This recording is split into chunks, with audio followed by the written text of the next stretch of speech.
Hi, everyone. Welcome to Yachting International Radio. You're with Karine from the Crew Coach on your mental health.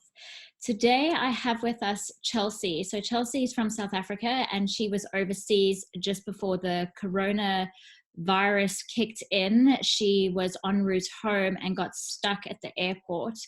And there were a lot of crew members, entrepreneurs trying to help her get home.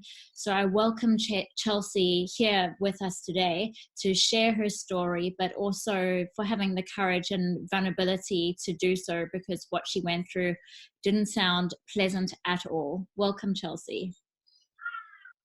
Hi, Karine. Thanks for having me. My pleasure. So when did it all begin for you, Chelsea? Your trip home, what was the purpose of you going home? You were heading home for vacation? No, so we were pretty secure in our jobs, and we had just finished a 2.5-month bus trip, and the bus just left just before the corona started getting quite serious, and we were being hauled out the water and in the yard, and we had a bit of work to be done, and then we were going into the yard shortly, and then we were going back into the water, and we were leaving to New Caledonia actually to pick up the next bus trip. And in this, I think it was about a 3 week after the bus left, we had a couple of weekends off, and we thought we were okay. We were going to be working Monday to Friday. Weekends off, our job was going to be secure, and we had an amazing weekend hiking in New Zealand and surfing and exploring. And then Monday morning, the captain called a crew meeting saying that the owners made the decision to send pretty much all the international crew home. All the local, people from New Zealand and kind of Australia could stay because that's where the boat is. So it would make most sense for that crew to stay. So then we all scrambled to travel agents to try and book the first flight out. And South Africa was going into the lockdown on the Thursday, and this was now Monday. So I went to the travel agent on Monday and booked the first flight out with Qatar. And that was the only airline still allowing transit in the airport. So it was the only airline I could fly with. And the first flight I could get was Thursday. So I never had any worries. Well, I did, but I didn't think anything of I'd get stuck. I thought I would actually still make it home. But then when I found out about the quarantine facilities happening in South Africa, there was a whole lot of uncertainty. So I was a little bit skeptical of flying, and I kind of raised this to my captain, and he was very adamant on all the crew trying to get home. Like if you could get to the airport and you weren't allowed to fly out, then it would have been okay, and we would have stayed on the boat. But he wanted everyone to try and get home first. So I went to the airport and I got my first boarding pass from Auckland to Doha. The second boarding pass, there was a bit of confusion with the staff. They were talking to the managers, and I was already getting uneasy about what was going to happen. So they came back to me and said that the second boarding pass will only be issued to me when I get to Doha. Qatar said to me that they're busy changing seats on the second flight. That's why they couldn't issue me the second boarding pass. So already very uneasy getting on the flight, I did. And in that 17-hour flight, while I was in the air, South Africa shut its borders. So when I stepped off the plane, I walked literally 10 meters off the plane and had someone standing with a sign saying, Chelsea Williams going to Johannesburg. So I was like, oh, no, this is not going to be good news. So then he said to me, sorry, ma'am, your flight's been cancelled and your government has shut its borders, so you're stuck in Doha. And I was like, okay, but surely this will get fixed. I didn't really think too much of it. I was like, oh, maybe I'll be on the next flight out in 24 hours or something. And then I waited I didn't even go through the checked baggage into the actual airport. I had to wait for about 8 hours by the Qatar desk, while they were going back and forth trying to see if I could go back to New Zealand, but no, New Zealand wasn't allowing any non-residents back in. So then, after 8 hours, I had heard there was more South Africans stuck in the airport. So they came to find me. They obviously heard I was flying in. They came to find me, and then they brought me into their group of 8 of them into the airport. And basically, we lived in the airport for 1 week. It's Oh crazy. my gosh. I know Doha Airport very well when I fly over to. Yeah. Um, so now these South Africans that you connected with, were they yachties or just general citizens of South Africa? They were just general people going on holiday. Some people were working overseas, and everyone decided to come back that day. Or I don't really know too much of the politics of their flights, story why they were flying then. But yeah, so they were all in the same position because no one knew that the border was going to get shut. So we all got stuck together. Basically, Qatar gave us 6 hours at night to go into one of the lounges to shower Yeah. and just rest and try and sleep. Yeah. But I mean, there's only so much sleeping you can do in a seated in a chair in like the airport, and Yeah. like so many people flying in and the lights or whatever. So I only got like, I think it was like 10 hours sleep in the first 4 days, and then for the last 2 days they finally put us into the hotel because they said that the hotel was full before that. Yeah. So that's why we weren't able to go into the hotel. And then yeah, for the last 2 nights they put us into the airport hotel. And then on our last night at 10 o'clock at night, so we were going back and forth with the South African ambassador in Doha, trying to organize how we're going to get out. Options was like chartering a flight, or another option was to eventually get into Doha because they would have had to give us a temporary visa so we could go and quarantine and just wait it out. Yeah. And then another option was a cargo flight. And then at about 10 o'clock at night on that sixth night in the airport, they told us that there's a 90% chance that we have a potential flight out at 3 o'clock the following morning on a cargo airplane.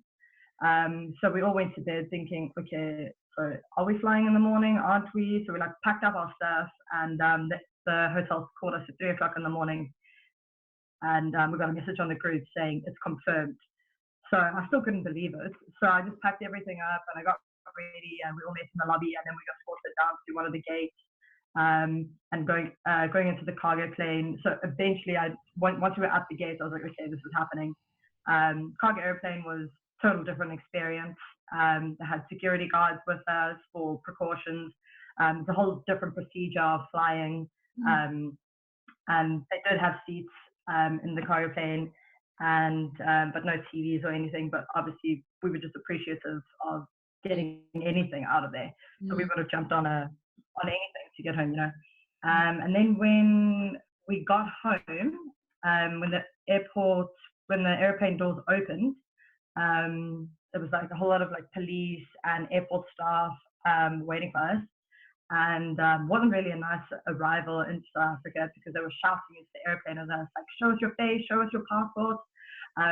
So now, like, we're all in a state, you know, we haven't slept in days, and we didn't know what to expect when we got to South Africa. Were we going to quarantine? Are we allowed to self-isolate? And obviously, I'm from Durban, so now I'm flying into Johannesburg, and I'm thinking how I'm going to get home. Yeah. So then they put us into the bus right off the airplane. The airport was closed, so we couldn't actually go into the airport. And then the bus just drove off. We didn't have our passports. Once again, our luggage was left behind. We asked about our luggage. They were just shouting back, like, don't worry about your luggage. This weren't treated nicely, you know. It wasn't like a nice welcome back home, you know. It was more like you're trespassing into this kind of area here. Almost we were kind of like felt like we were being treated like prisoners. Yeah. And then the bus stopped outside the passport control. Our passports went in, gave them back to us in the bus, and the bus just drove off. Then we asked the bus driver where we were going, and he said to the ESCOM training and learning facility. That's where they were doing the quarantine. Okay. So we arrived there, they were all standing in their suits and masks and gloves and everything. And for me, it was just more so I wasn't expecting the whole thing. And so it was very overwhelming and scary. And now my bags I got are all at the airport. My life is at the airport still. So it was quite unsettling. And then we had to like get our temperature taken, and then we all got put into routes. And then eventually our luggage came later on and settled down a bit. But the quarantine facility wasn't great either. Like, and we were just stuck in one room. I was there for 1 week again. So couldn't leave a room for a week. We'd get food delivered to us, breakfast, lunch, and dinner. They'd come around every morning, take our temperatures. And on the Friday, they did the test for us. And on the Tuesday, our results came back. So we were just waiting anticipation the whole time for our results with nothing to do in the room. Literally, there was like minimal Wi-Fi. The TV wasn't working. So just basically just, it was just it was exactly like prison. so boring. I used to work in prisons for 5 years in maximum security. And their facilities are really what you experience. They got a working TV. Some of them got computers in their room. Like they had all sorts of amenities. And I remember one time, this is a brand new prison and it was rehabilitative in nature, but they rioted because they got porridge and they asked for all bran and really upset about it. Your conditions. I promise you, we had the same thing. Like I was asking for 5 rounds of tea. They only had rooibos. So I was like shouting at them. I never had adapters to charge my phone. So I was like, I walk outside. She's like, get back in your room. And I'm like, I need to charge my phone to speak to my family. And then the fights I had with them, shame. I felt so bad. I apologized at the end. They were like, no, we understand that we were unhappy. Thank goodness. So then when we got our results, we heard the doctor down in the main area. So the nurse shouted out, everyone can come out their rooms. So we all ran down and he said, you guys are all negative and you're all being discharged today. Couldn't believe it. I thought we were going to have to stay the full 14 days. So because he said that day you can leave. Not because I live in Durban. I need to get someone to fetch me from Durban to drive up, which is like a 6-hour drive. So I just went to stay with a friend that night. So I just wanted to leave that night in case I stayed one more night and the next morning they said, no, you can't leave. So I just went to stay with a friend that night in Johannesburg. And then, my dad came to fetch me the next morning. And then we were given basically like not permits, but like a pass to allow us to travel across the province. We went through one of the army roadblocks on the way back. It was smooth enough getting back. So I made it back from the time of leaving New Zealand to arriving at my door at home was a full 2 weeks. Unbelievable. I don't even know. For me, how you survived living in an airport for 7 days, because I know when I'm in transfer and even 6 hours after doing a long haul flight from Australia, I am beside myself. I'm shattered. I just feel dirty. I'm so tired. And obviously eating airplane food, you feel a bit sick. How did you do it? And how was your mental state by the end of the 7 days before even having to endure more time cooped up in a room in South Africa? Yeah, my mental, I definitely, it was declining each and every day. I was getting more sensitive. Anything would just make me cry. If my friends phoned me, if my family phoned me, I'd just be a wreck all the time. I was eating because they took our boarding passes and passports away from us in the airport. So that means, in Qatar, you have to show your boarding pass to make a purchase. Yes. It's just their policy in Qatar. Yeah, so we weren't able to even buy food in the airport. So they would have to give us vouchers, the transfer desk. And every day we'd go to the transfer desk and ask for the vouchers to eat. They would say, who are you? And every day it was the same story explaining we're the 8 South Africans stuck in the airport. So it was like a constant fight and battle. We had no energy, literally. We would just lounge around all day, ate when we could. I was eating like 1 meal a day. At least we could go into the lounge at night and go shower. And in the lounge, you can eat decent food. But I'm also the same, like flying, I feel so gross. I hate eating airport food, makes you just so lethargic and just, it wasn't great, to be honest. But the group of people that I had with me, they were amazing. And there was a lot of laughter within the group and everyone trying to make each other feel good. And like, we would say for the day, should we go for like a 5K run around the airport? So we even asked the security staff if we go for a run. And then we'd just walk around the airport and we'd just have chat with random people, and like they would ask us where we're from. So we would say we could Hamid international residents. And they were like, what do you mean? So we're like, we can't go back to where we came from. We clearly don't belong in South Africa because they don't want us there anymore. So now we live in the airport. This is our home. And people would just like give us so many things, like any hygiene things, toothpaste. Some people would say, would you like a coffee, a drink? We'll go buy one for you. Like, people were just incredible with the amount they wanted to give and help, you know. There was also a bar that we ended up going to every night in the airport. It had pianos, so we just all play around there, trying to entertain ourselves. So if it wasn't for them, I don't think would have made it, because doing that alone would have just been an absolute nightmare. And that's what they say in terms of mental health and well-being. It's so important to have connection, and it sounds like you did have that. And I believe through tough experiences, through bad experiences, there's always good to come out of it, and you did touch on it. So if you were able to share something with us that was very meaningful to you, a feel-good moment, what would have that been within those 7 days?